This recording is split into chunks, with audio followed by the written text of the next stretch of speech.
नमस्कार दोस्तों, एक बार पुनः आप सभी का बहुत बहुत स्वागत, बहुत बहुत अभिनंदन है।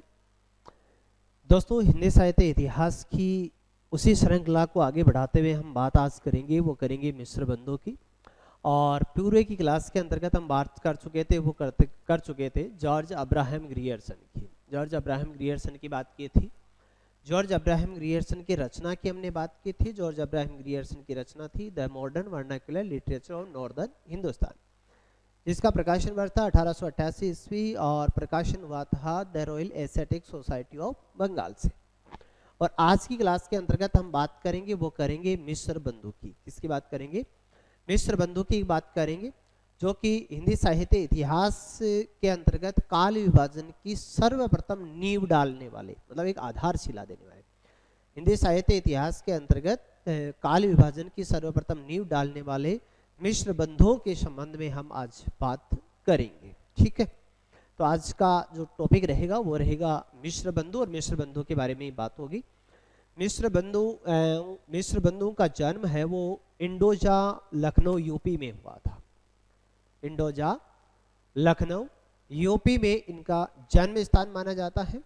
ब्राह्मण गोत्र में जन्मे ये तीन भाई थे, जो कि मिश्र बंधु के नाम से जाने जाते हैं। यानी तीन ये भाई थे जो किसके नाम से जाने जाते हैं?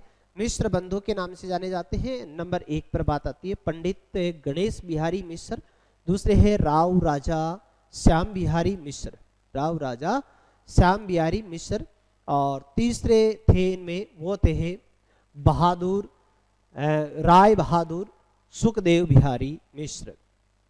तो गणेश बिहारी मिश्र, श्याम बिहारी मिश्र और सुखदेव बिहारी मिश्र, इन तीनों का उल्लेख मिलता है। ठीक है, मिश्र बंधु के नाम में।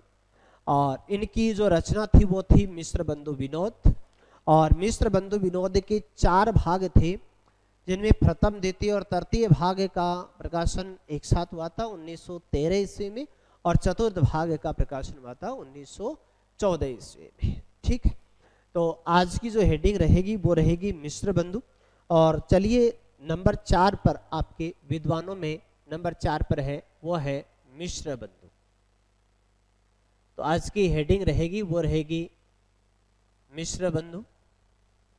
ठीक, मिश्र बंधु। तो लगा लीजिए आज की हेडिंग, और वो हेडिंग है आपकी क्या? मिश्र बंधु।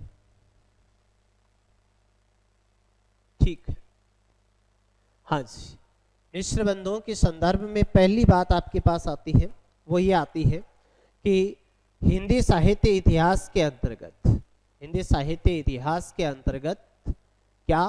काल विभाजन की, हिंदी साहित्य इतिहास के अंतर्गत हिंदी साहित्य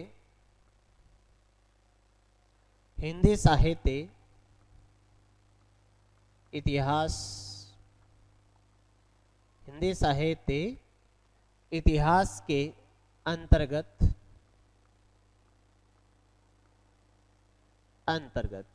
काल विभाजन की सर्वप्रथम नींव डालने वाली। ठीक है, काल विभाजन की परंपरा कह सकते हो आप। ठीक है, हिंदी साहित्य इतिहास के अंतर्गत काल विभाजन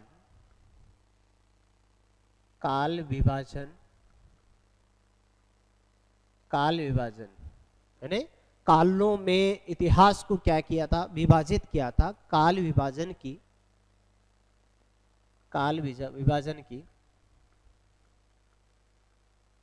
परंपरा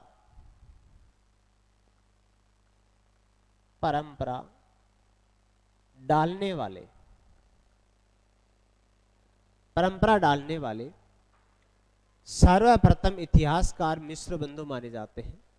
सर्वप्रथम इतिहासकार डालने वाले सर्वप्रथम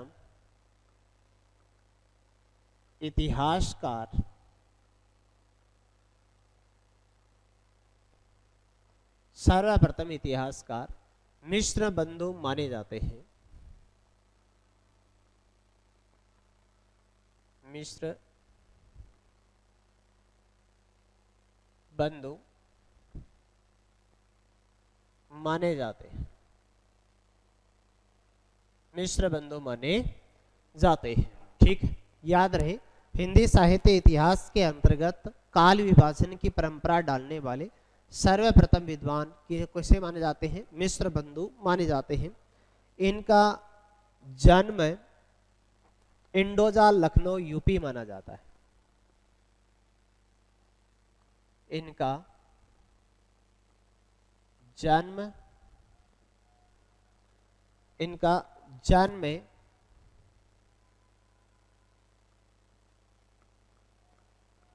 इंटोजा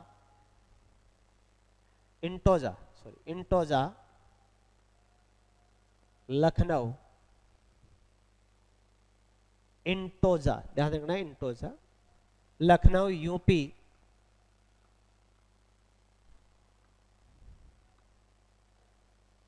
माना जाता है।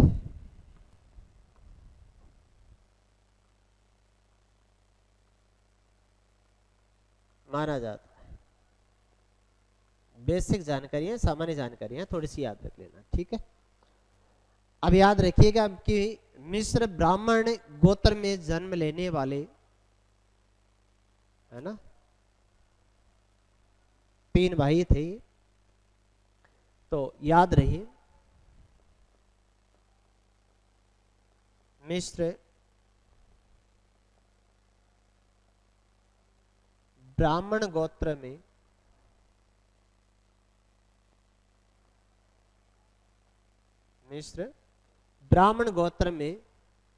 जन्म लेने वाले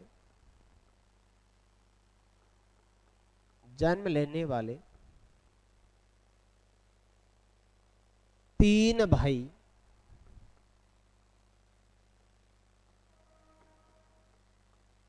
मिश्र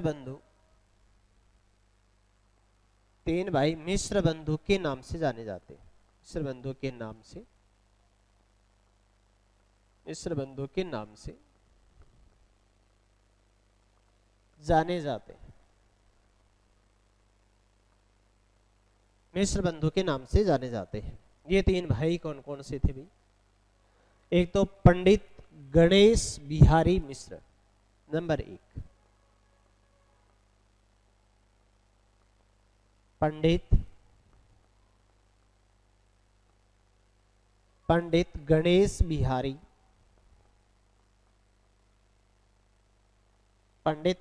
बिहारी मिश्र। नंबर 2,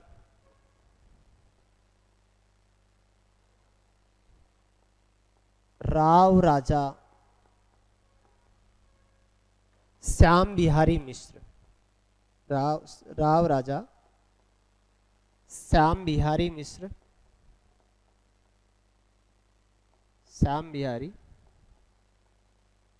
मिश्र, और नंबर 3 पर थे राय बहादुर।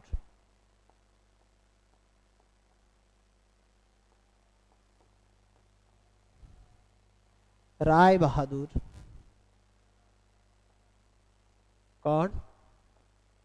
राय बहादुर सुखदेव बिहारी मिश्र।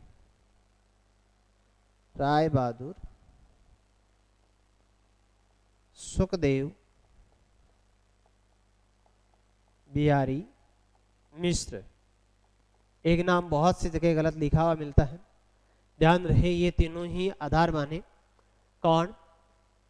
ब्राह्मण गोत्र में जन्म लेने वाले 3 भाई मिश्र बंधु के नाम से जाने जाते हैं, और उन 3 नामों के अंतर्गत नाम आता है पंडित गणेश बिहारी मिश्र, राव राजा श्याम बिहारी मिश्र और राय बहादुर सुखदेव बिहारी मिश्र। ठीक है, इन तीनों का ही उल्लेख कर याद रखें, तीनों का ही नाम उल्लेख याद रखें। ठीक है, और इनकी जो रचना है वो रचना है मिश्र बंधु विनोद। रचना का क्या नाम है? रचना का नाम है मिश्र बंधु विनोद।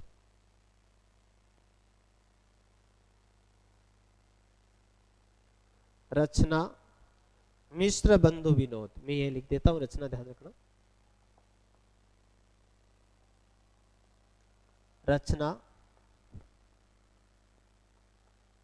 मिश्र बंधु विनोद। मिश्र बंधु विनोद, प्रकाशन मिश्र बंधु विनोद 4 भाग है इसके, 4 भाग। मिश्र बंधु विनोद 4 भाग। नंबर 1 यानी प्रकाशन वर्ष की बात कर लो पहले।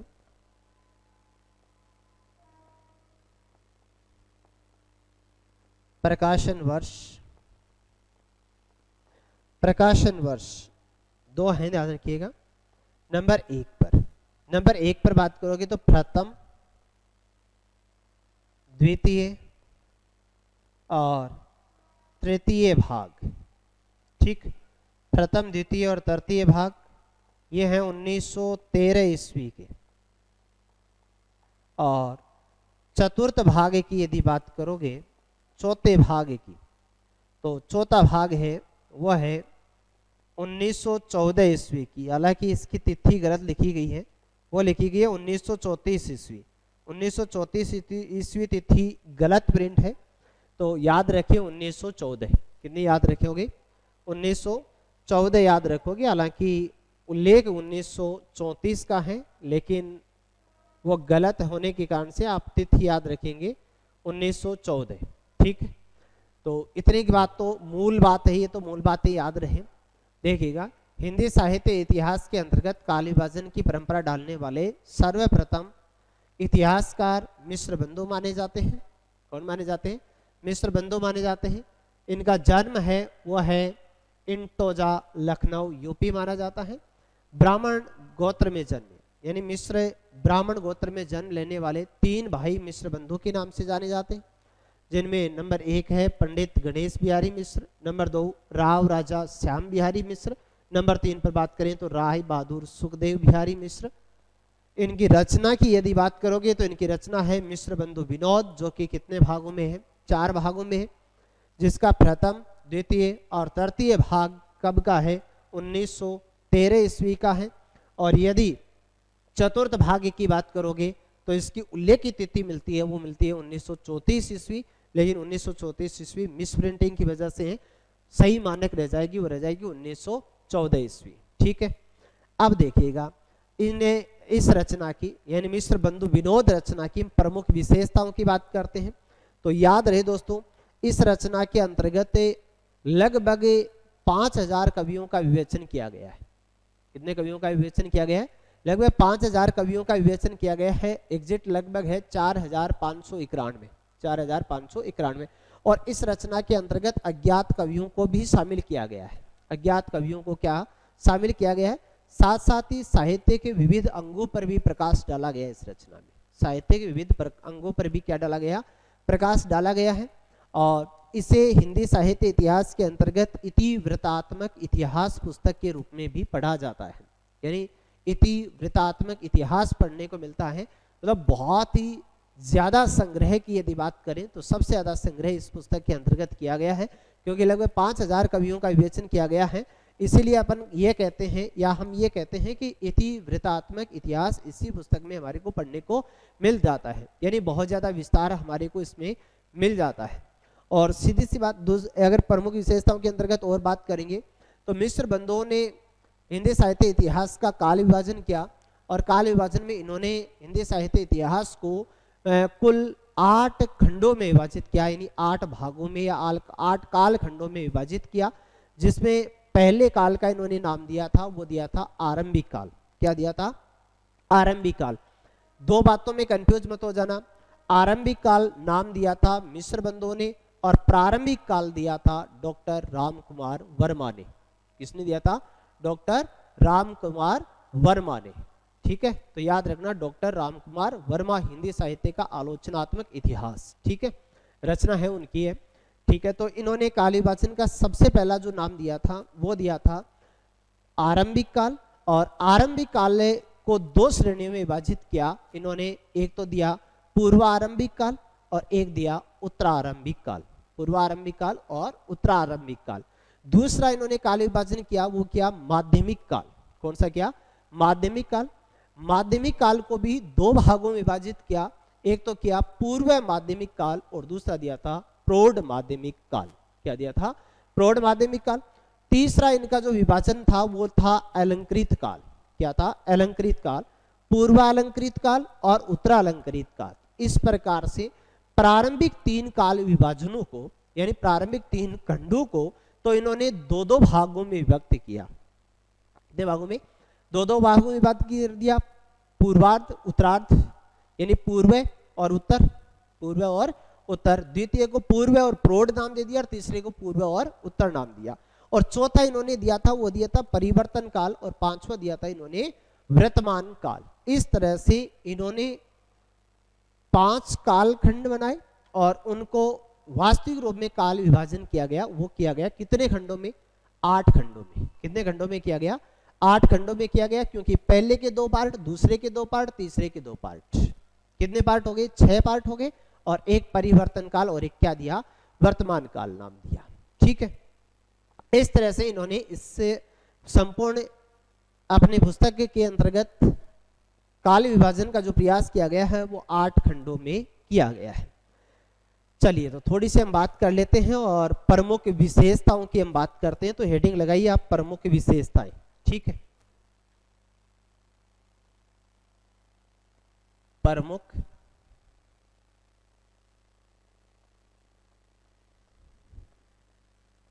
विशेषताएं। प्रमुख विशेषताओं में पहली विशेषता आप लिखेंगे, वो लिखेंगे कि इस रचना में लगभग 5000 कवियों का विवेचन किया गया है। इस रचना में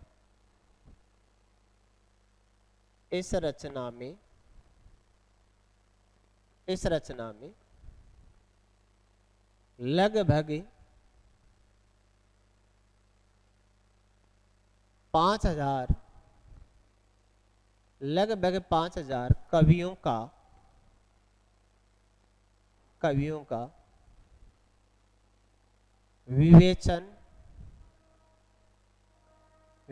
किया गया है। लगभग 5000 कवियों का विवेचन किया गया है। 4591 कवि माने जाते हैं। ठीक है, दूसरी बात है, इस पुस्तक में अनेक अज्ञात कवियों को भी स्थान दिया गया है। ठीक है, याद रखिए ये भी। इस रचना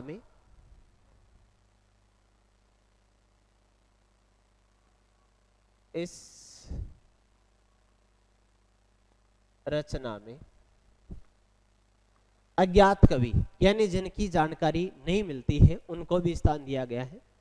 इस रचना में अनेक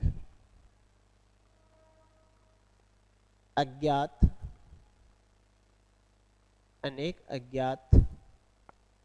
कवियों को भी शामिल किया गया है। अनेक अज्ञात कवियों को भी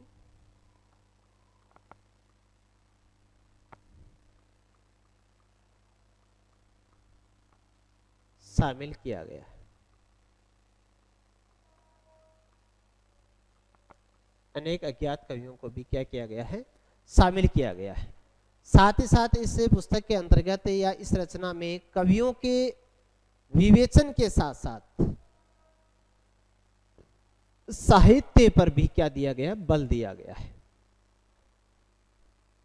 इस रचना में कवियों के विवेचन के साथ साथ इस रचना में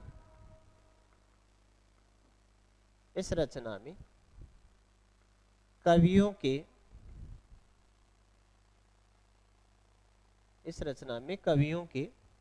विवेचन के साथ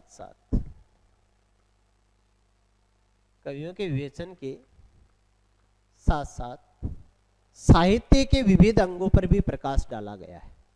साहित्य के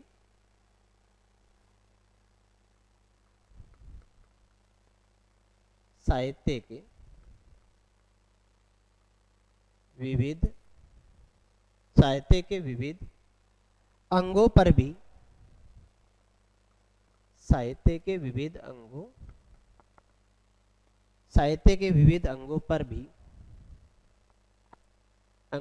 भी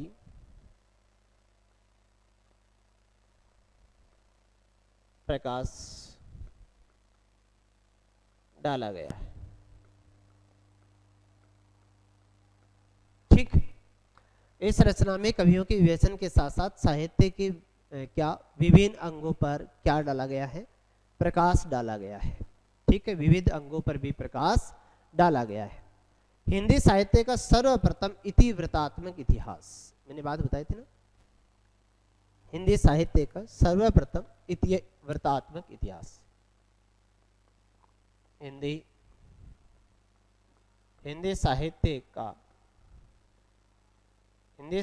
का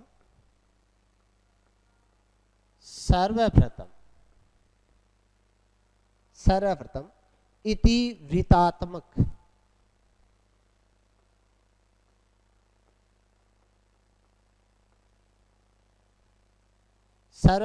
इतिवृत्तात्मक इतिहास। इतिवृत्तात्मक मतलब बहुत बड़ा या फिर बहुत ज्यादा, क्या कह सकते हो आप, विस्तार से विवरण कह सकते हो। ठीक है, इतिवृत्तात्मक इतिहास इसी पुस्तक में पढ़ने को मिलता है, इसी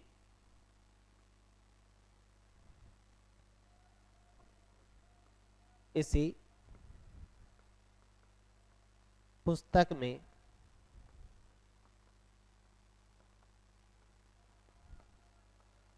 पढ़ने को मिलता है।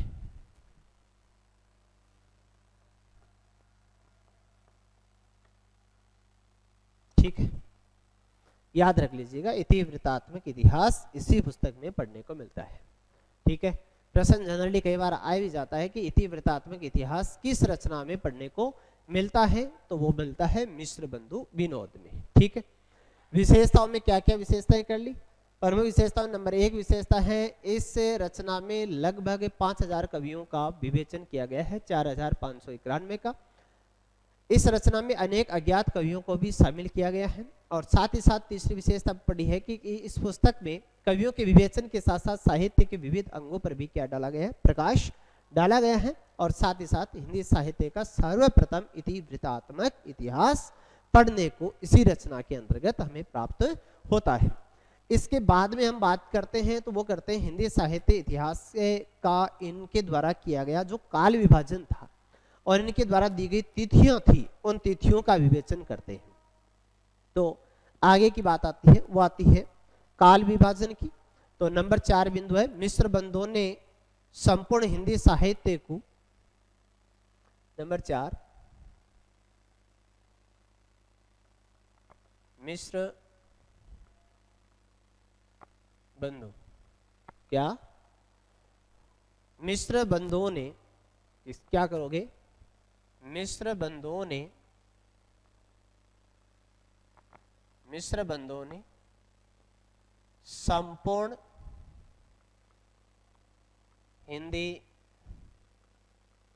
संपूर्ण हिंदी साहित्य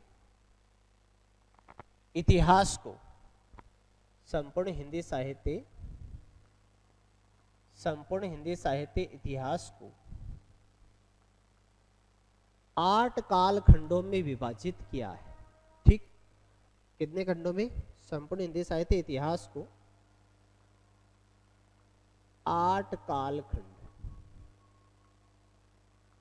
8 कालखंडों में, 8 कालखंडों में क्या किया है, विभाजित किया है। 8 कालखंडों में विभाजित किया। ठीक, 8 कालखंडों में विभाजित किया। अब देखिएगा 8 कालखंड कौन से हैं। नंबर 1 कौन सा,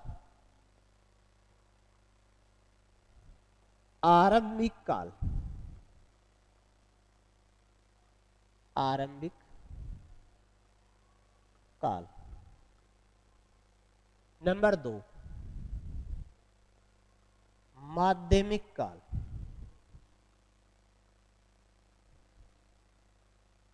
माध्यमिक काल।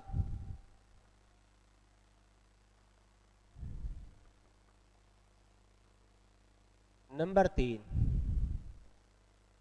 अलंकृत काल,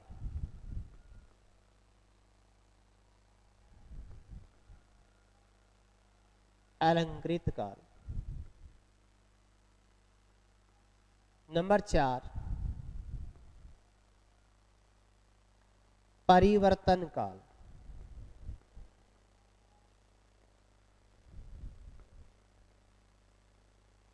और नंबर 5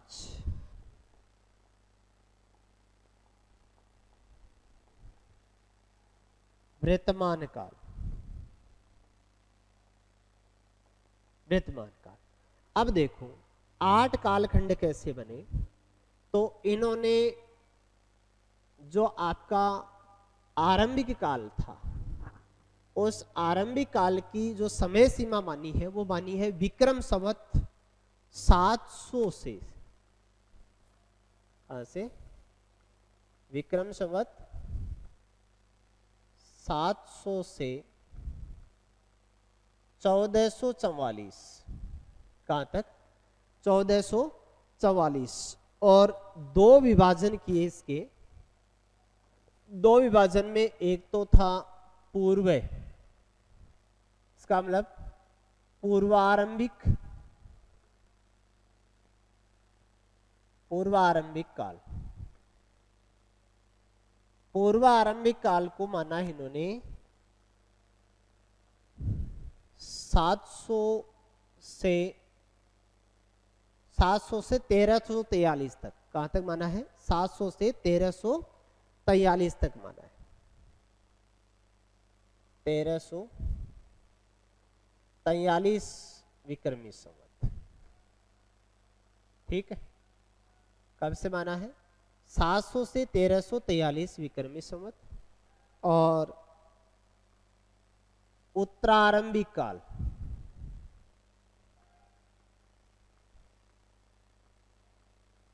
उत्तरारंभिक काल की समय सीमा अब आप निकाल सकते हैं। इसका मतलब 1344 से, कब से, 1344 से 1444 विक्रमी संवत। ठीक। अब देखो दूसरा इन्होंने नाम दिया, वो दिया माध्यमिक। कौन सा दिया, दूसरा इन्होंने नाम दिया माध्यमिक, जिसकी समय सीमा मानी है 45 से 1600 तक, सॉरी 1680 तक। कहां तक, 1445 से 1680 तक। कहां से, विक्रम संवत, आगे जस्ट आगे लिख दिया करो एक, कहां से, 1445 से 1680 तक। कहां तक, 1680 तक। वही 2 भाग बनाए, पूर्व माध्यमिक, पूर्व माध्यमिक, पूर्व माध्यमिक काल, और दूसरा प्रौढ़ माध्यमिक काल।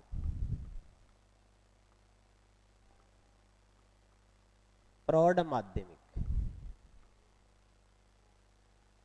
माध्यमिक काल। ठीक। अब देखो इन दोनों के बीच का आंकड़ा यदि आप याद कर लेते हैं, यानी दोनों के बीच का जो तिथि है ना, दोनों के बीच की तिथि याद कर लेते हैं, तो इनका काम हो जाएगा। 1560 याद कर ले आप, कितनी याद कर ले, 1560 याद कर ले, हमारा काम हो जाएगा। ठीक है, 1560 याद करते ही काम हो जाता है। देखो कैसे, 1560 याद करते ही कैसे हो जाएगा भाई, 1445 तो है और 1560 आप याद कर ले, तो ये कहां से हो जाएगा, 1561 से कहां तक, 1680 तक हो जाएगा। 61 से कहां तक हो जाएगा, 1680 तक हो जाएगा। और अलंकृत की समय सीमा है तो कहां से मानोगे, 1681 से मानोगे। कहां से मानोगे, 1681 से मानोगे, और 1681 से लेकर के 1889 तक मानोगे। ठीक है,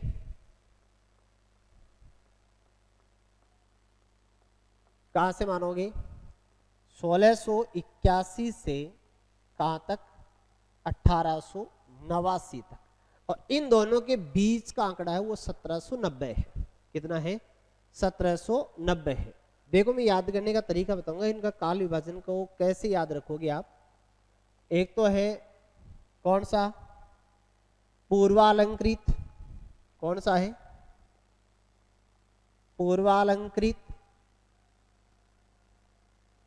पूर्वालंकृत, पूर्वालंकृत काल। और एक हो गया कौन सा? उत्तरालंकृत।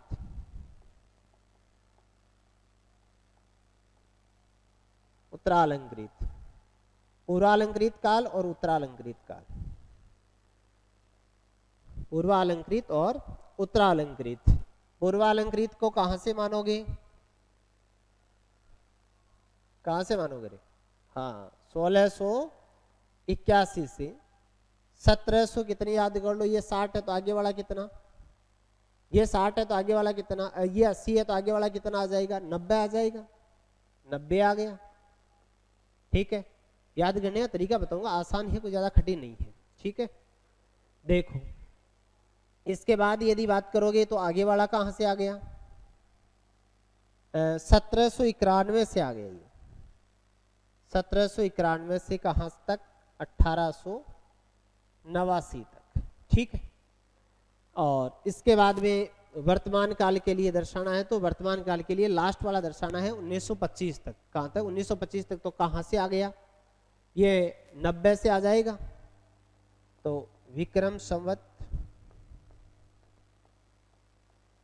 1890 से 1925, और ये आ गया 1926 से अब तक, है ना। तो ये आ गया विक्रम संवत कहां से? 1926 से अब तक। 1926 से अब तक। अब देखो आप एग्जिट एक एक डाटा याद करो। ऐसे देखो, ऐसे याद रखो इनको। देखो 700 से आप बता रहे हो इस डाटा को याद रखो। कहां तक? 1343, 1343, 1444, ये याद हो गया 1444। फिर कितना याद रखोगे? देखो 1444, फिर याद रखो कितने? 1560, फिर 80। देखो ये तो एग्जिट ऐसे याद हो जाएगा। देखो ऐसे कर लो कि 13, 14, 15, 16, 17, 18 और 19, ऐसे लिख दो इनको। 700 लिख दिया, फिर 13, 14, 15, 16, 17, 18, 19 ऐसे लिख दो। लिखा जा सकता है? नहीं लिखा जा सकता है? मैं ऐसे लिख दिया 13, 14, 15, 16, 17, 18 और 19। अब देखो यहां याद रखो कितने? 60, यहां याद रखो कितने? 80, यहां याद रखो कितने? 90, और फिर कितने याद रखोगे? 89। कहां कितने याद रखोगे? 89, और फिर कितने याद रखोगे? 25। कितने याद रखोगे? 25। इधर वाला निकाल लेना। क्यों? क्योंकि एक एक जोड़ते जाना, आगे वाला ऑटोमेटिक निकलता जाएगा। तो ऐसे याद कर लो इनको। कैसे याद करोगे? देखो याद करने का आसान सा तरीका है ये। 700 याद रखना है, विक्रमी संवत है, ये ध्यान रखिए। क्या है? विक्रम संवत है। ओके, विक्रम संवत है। 700, 1343, 1444, 1343, 1444। देखो फिर ऐसे याद कर लेना, ज्यादा संख्या याद करोगे याद नहीं रहेगा। 13, 14, 15, 16, 17, 18, 19 लिख दो आप। लिख दिया। इसके बाद में 43, 44, 60, 80, 90 और क्या? देखो ये तो कंटिन्यू आ रहा है। 43, 44, क्या? 60, 80, 90, एक कम और फिर 25, 89 और कितने? 25। इस तरह से आपको याद करना है, याद हो जाएगा। ठीक है, तो ये इनका क्या था? काल विभाजन था मिश्र बंधुओं का। ठीक है, अब देखो वास्तविक रूप में हिंदी साहित्य इतिहास की शुरुआत है वो 1000 ईस्वी के लगभग मानी जाती है, लेकिन इन्होंने विक्रमी कितनी मान ली? 700 मान ली। कितनी मान ली? विक्रमी कितनी मान ली, 700 मान ली, इसमें से आप 57 घटा दे, ईस्वी आ जाएगी। 57 इसमें से घटाओगे तो क्या आ जाएगी, ईस्वी आ जाएगी। ठीक है, क्योंकि विक्रमी 57 साल आगे चलती है, तो 57 अगर माइनस कर दोगे तो आपके पास कौन सी आ जाएगी, ईस्वी आ जाएगी। ठीक है, इसमें से 57 आप माइनस करके देख लो। यदि इनमें से 57 माइनस करोगे तो 600 कितनी आ गई, 43। देखो 643 और कितनी 57, 643 कितनी 57।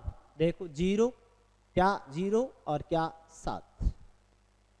जहां 643 ईस्वी से शुरुआत मानते हैं, जो वास्तविक रूप में इतिहास की शुरुआत नहीं है। क्यों, क्योंकि मानक रूप में 1000 ईस्वी के लगभग मानी जाती है, तो ये मानना इनका सही नहीं था। और साथ ही साथ इनके जो नामकरण दिए गए हैं ना, उनमें भी दोहरा विभाजन है। प्रारंभिक तीनों कालों को तो दो दो नामकरण के साथ साथ दोहरे विभाजन के साथ विभक्त किया, और आगे वालों को उन्होंने क्या नहीं किया, विभाजित नहीं किया, और उनका नाम सीधा वर्तमान काल और परिवर्तन काल और वर्तमान काल दे दिया, जो कि वर्तमान में इसे सही मायने में स्वीकार नहीं किया जाता है। क्यों, क्योंकि नामकरण का विरोधाभास होने के कारण इसके काल विभाजन को वर्तमान में मान्यता प्राप्त नहीं है। ठीक है, तो एक बात और लिख सकते हो आप, नोट लगा करके आगे लिख लीजिएगा। चलिए, नोट, हिंदी साहित्य की वास्तविक शुरुआत, नोट, हिंदी साहित्य की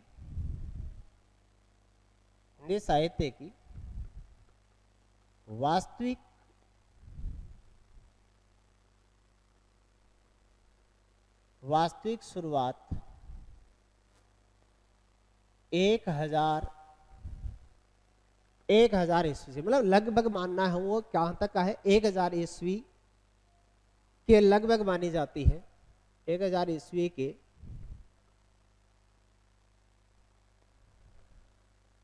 लगभग मानी जाती है। क्योंकि मिस्र बंधुओं ने कब से मान ली, हाँ 643 ईस्वी से मान ली, जो कि मानक नहीं है। परंतु मिस्र बंधुओं ने,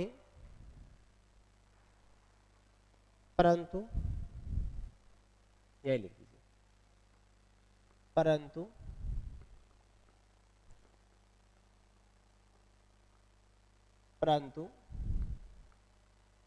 मिस्र बंधुओं ने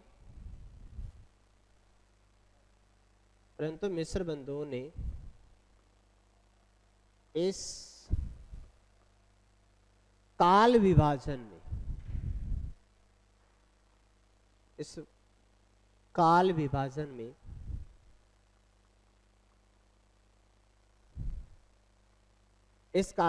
में यानी विक्रमी संवत कहां से माना, 700 से माना। ठीक है, आरंभिक काल की, हाँ जी। परंतु मिस्र बंधुओं ने इस काल विभाजन में आरंभिक काल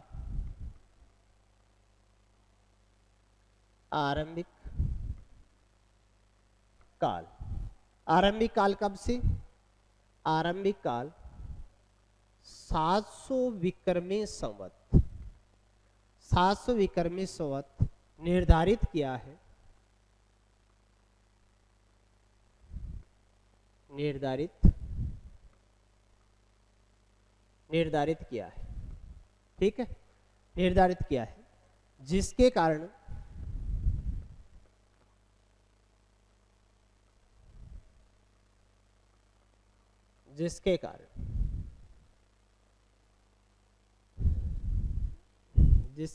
से एवं दोहरे नामकरण के कारण से एवं कालों के नामकरण के विरोधाभास होने के कारण एवं कालों के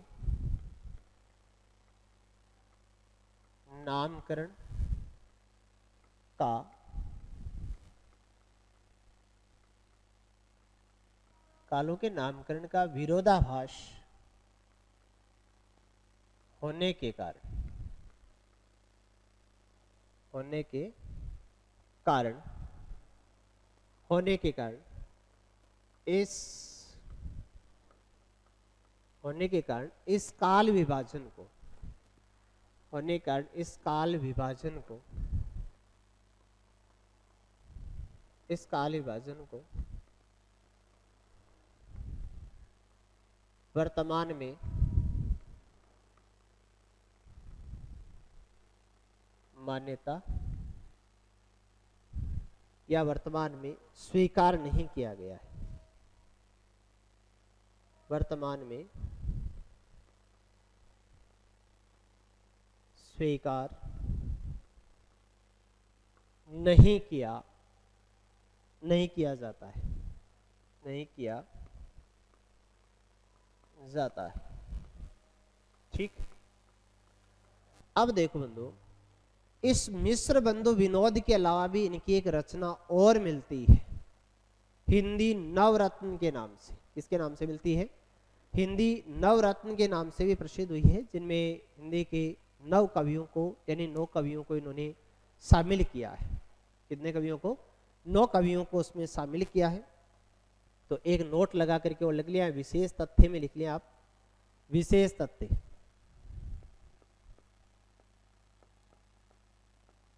विशेष तथ्य, विशेष तथ्य।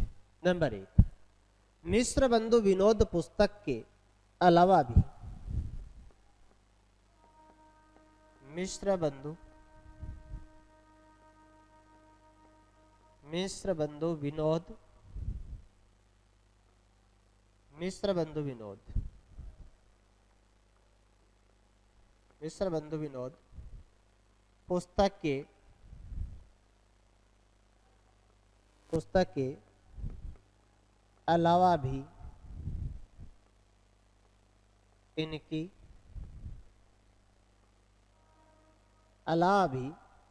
इनकी क्या हिंदी नवरत्न, हिंदी नवरत्न, हिंदी नवरत्न, हिंदी नवरत्न, हिंदी नवरत्न नामक रचना,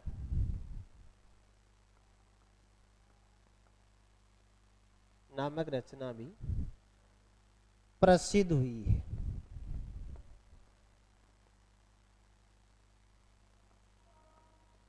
प्रसिद्ध हुई है। ठीक है, हिंदी नवरत्न पुस्तक भी क्या हुई है? प्रसिद्ध हुई है। इसके अलावा ये भी ध्यान रहे आपको। ठीक है, और इसमें 9 कवियों को शामिल किया है। और 9 कवियों को शामिल, कौन कौन से 9 कवियों को शामिल किया है तो ध्यान रहे, इस रचना के अंतर्गत एक तो उल्लेख मिलता है, वो तुलसीदास जी का उल्लेख मिलता है।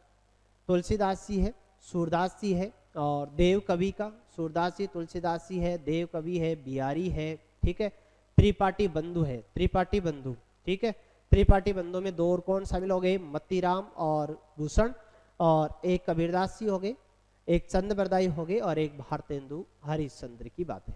ठीक है, इन 9 रत्नों को, अच्छा एक के केशवदास भी है, तो 9 रत्नों को क्या किया है? शामिल किया है। 9 रत्नों में देखिएगा कौन कौन है। नंबर 1 पर यदि बात है तो वह है तुलसीदास जी।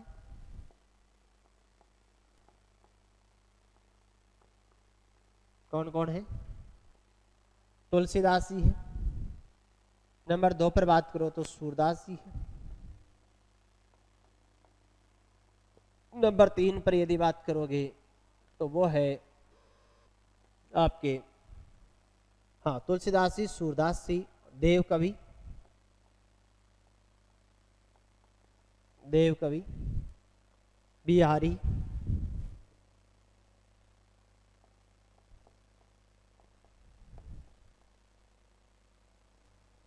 नंबर 5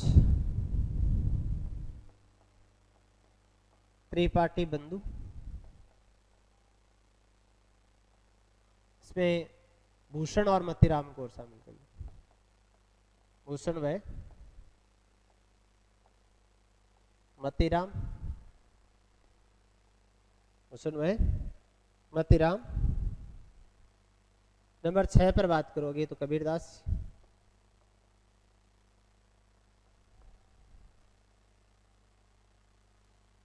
कौन है? कबीरदास। नंबर 7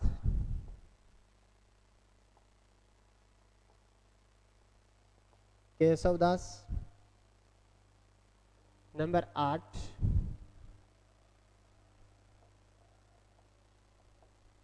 चंद्रवरदाई। और नंबर 9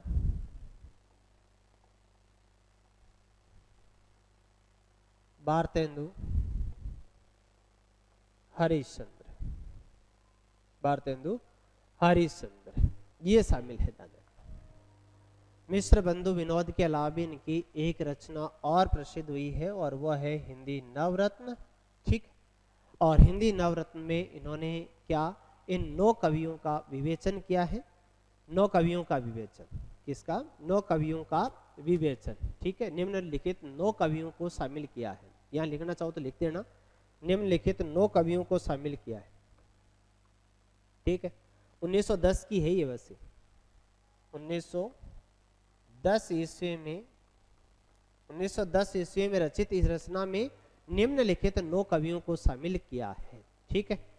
1909 ईस्वी में रचित इस रचना में निम्नलिखित 9 कवियों को क्या किया है? शामिल किया है। जिसमें तुलसीदास जी है, सूरदास जी है, देवकवि है, बिहारी है, त्रिपाठी बंधु, विभूषण और मतीराम, कबीरदास है, केशवदास जी है और क्या चंद्रवरदाई है और कौन है? एक आपके हो गए भारतेंदु हरिश्चंद्र। ठीक है। ये 9 कवि हैं जिनको इनको शामिल किया है। और साथ ही साथ ध्यान रखिएगा आचार्य रामचंद्र शुक्ल ने मिश्र बंधु विनोद को क्या कहकर के पुकारा है? बड़ा भारी वृत्त संग्रह, बड़ा भारी कवि वृत्त संग्रह कहकर के पुकारा है। ठीक है। या फिर प्रकांड इतिहास, प्रकांड कवि वृत्त संग्रह भी कहते हैं। प्रकांड कवि वृत्त संग्रह कह करके भी क्या किया है? पुकारा है। इसमें पुस्तक में बहुत ही सराहनीय प्रयास किया गया था क्योंकि उस समय उल्लेखित कवियों का लगभग का इसके अंतर्गत क्या कर दिया गया? उल्लेख कर दिया गया, जो कि आगे के इतिहासकारों को इतिहास लिखने के लिए सहयोग मिला, सहायता मिली, यहाँ से स्रोत जुटाए जा सकते थे। ठीक है। चलिए तो आगे हम बात करते हैं आचार्य रामचंद्र शुक्ल ने, है ना? आचार्य रामचंद्र शुक्ल, आचार्य रामचंद्र शुक्ल क्या कहते हैं इसे? आचार्य रामचंद्र शुक्ल, आचार्य रामचंद्र, आचार्य रामचंद्र शुक्ल, आचार्य रामचंद्र शुक्ल मिश्र बंधु विनोद पुस्तक,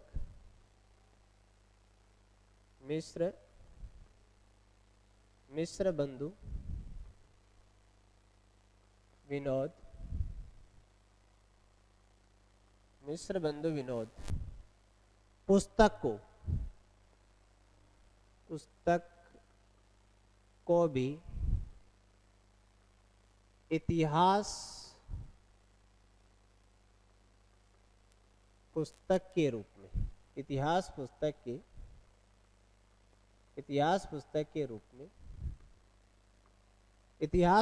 के रूप में मान्यता नहीं देते हैं। इतिहास पुस्तक के रूप में मान्यता नहीं देते हैं, मान्यता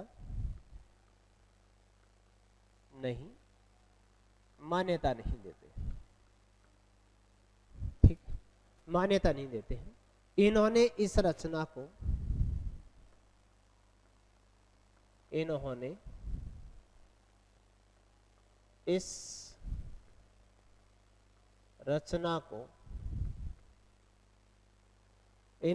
इस रचना को बड़ा भारी कवि वृत्त संग्रह, बड़ा भारी मतलब जिसमें बहुत ज्यादा संग्रह किया गया हो, भारी, बड़ा भारी कवि वृत्त संग्रह अथवा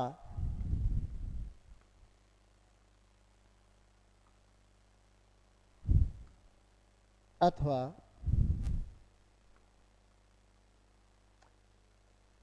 प्रकांड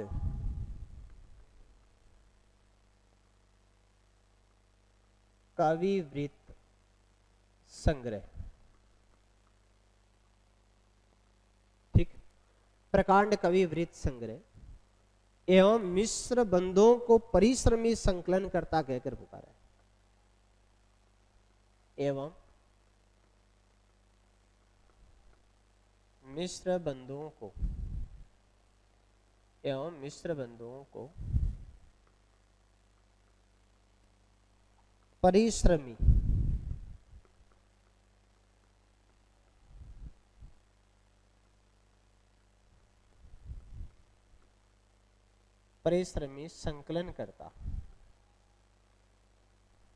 परिश्रमी संकलन करता कहकर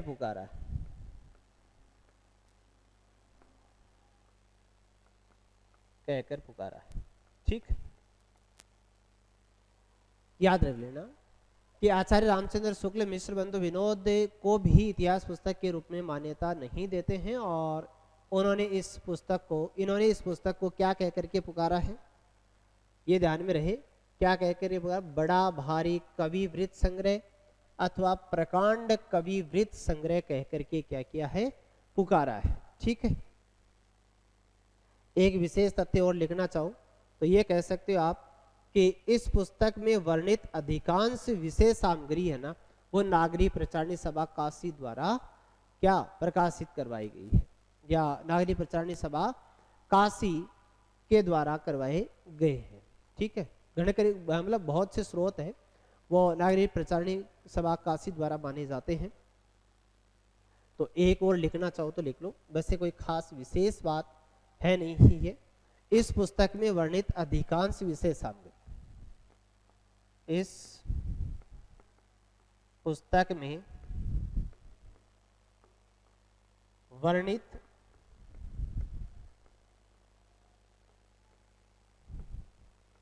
अधिकांश सामग्री, इस पुस्तक में वर्णित अधिकांश सामग्री, कहाँ, अधिकांश सामग्री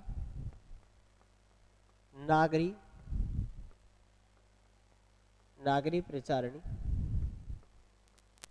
सभा काशी, नागरिक प्रचारणी सभा काशी के द्वारा कराए गए, नागरिक प्रचारणी सभा काशी के द्वारा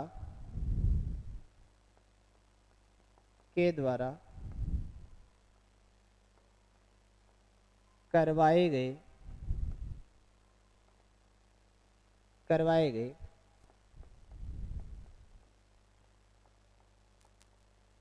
गए हिंदी ग्रंथों के खोज कार्य, हिंदी ग्रंथों के खोज कार्य 1900 ईस्वी से 1921 ईस्वी तक, कहाँ से 1900 ईस्वी, 1900 है यहाँ पर ध्यान रखना, 1900 से 1921 ईस्वी से ग्रहण की हुई मानी गई है। खोज कार्य से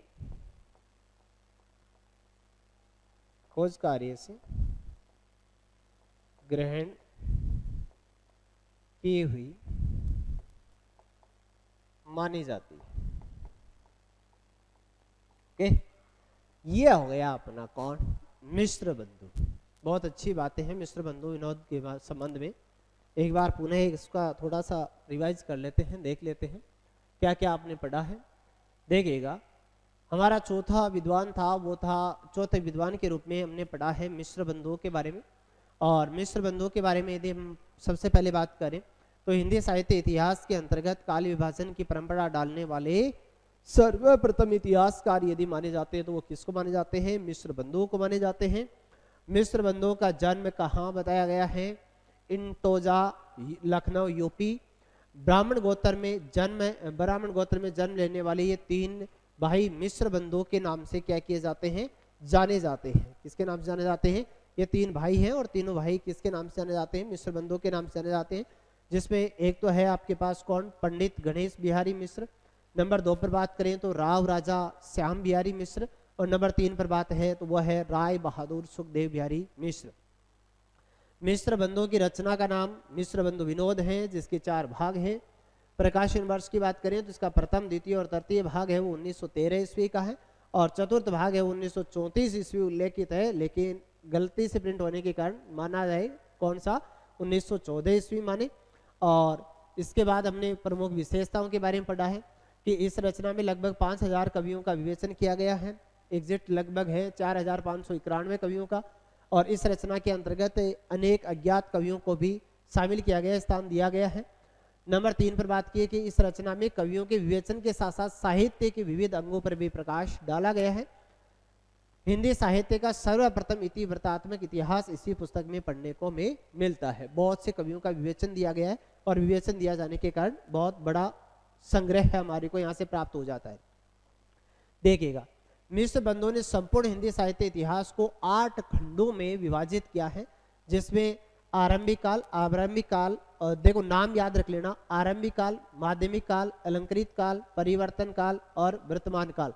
यहाँ से 2 नाम बहुत बार पूछे जाते हैं कि आरंभिक काल किसने दिया था और प्रारंभिक काल किसने दिया था। तो आरंभिक काल तो दिया था मिश्र बंधुओं ने, और प्रारंभिक काल नाम दिया था, वो दिया था डॉक्टर रामकुमार वर्मा ने। ठीक है, याद रख लेना, ये याद रहना चाहिए। माध्यमिक काल है, अलंकृत काल है, और क्या है? परिवर्तन काल, और क्या? वर्तमान काल। ठीक है, याद रहना चाहिए। ठीक है, याद रहना चाहिए। अच्छा, एक बात यहाँ पर आपको जो बताई गई, मैंने ये बताया कि तुम्हें कि आरंभिक काल, जो आरंभिक काल नाम दिया था वो आरंभिक काल गणपति चंद्र गुप्त ने दिया था। किसने दिया था? गणपति चंद्र गुप्त ने दिया, डॉक्टर गणपति चंद्र गुप्त ने दिया था। ठीक है, याद रख लेना, आरंभिक काल डॉक्टर गणपति चंद्र गुप्त ने दिया था। डॉक्टर रामकुमार वर्मा ने तो इसे संधि एवं चारण काल नाम दिया था। क्या दिया था? संधि एवं क्या नाम दिया था? चारण काल नाम दिया था। ठीक है, तो याद रख लेना। ठीक है, याद आ गया अभी। ठीक है, तो यहाँ याद रख लेना क्या कि जो प्रारंभिक काल नाम दिया था, कौन सा? प्रारंभिक किसने दिया है? गणपति चंद्र गुप्त ने दिया है। ठीक है, गणपति चंद्र गुप्त ने, हिंदी साहित्य का वैज्ञानिक इतिहास। ठीक है, और संधि एवं चारण काल दिया था डॉक्टर रामकुमार वर्मा ने। ओके, याद है ना। तो आरंभिक काल विक्रम संवत 700 से 1444 ईस्वी है, जिसमें 2 भाग है आपने, पूर्वारंभिक काल और उत्तरारंभिक काल। माध्यमिक काल विक्रम संवत 1445 से 1680 है, पूर्व माध्यमिक और प्रौढ़ माध्यमिक।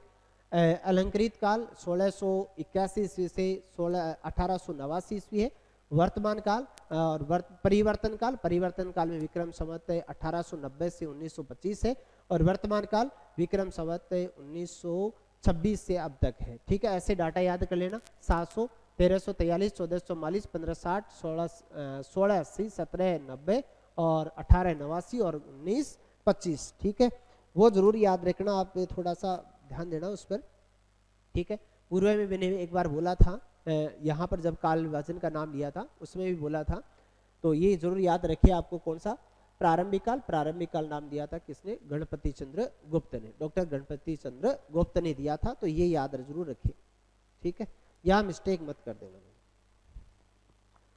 फिर हिंदी साहित्य की वास्तविक शुरुआत 1000 ईस्वी से मानी जाती है लगभग, लेकिन मिश्र बंधुओं ने कहाँ से मानी है? विक्रमी संवत 700 से की है, जो कि जिसके कारण से वह कालों के नामकरण के विरोधाभास के कारण वर्तमान में इसको स्वीकार नहीं किया जाता है। मिश्र बंधु विनोद के अलावा भी हिंदी नवरत्न 1910 ईस्वी की इनकी एक रचना और मिलती है, जिसके अंतर्गत इन्होंने कितने कवियों को शामिल किया है?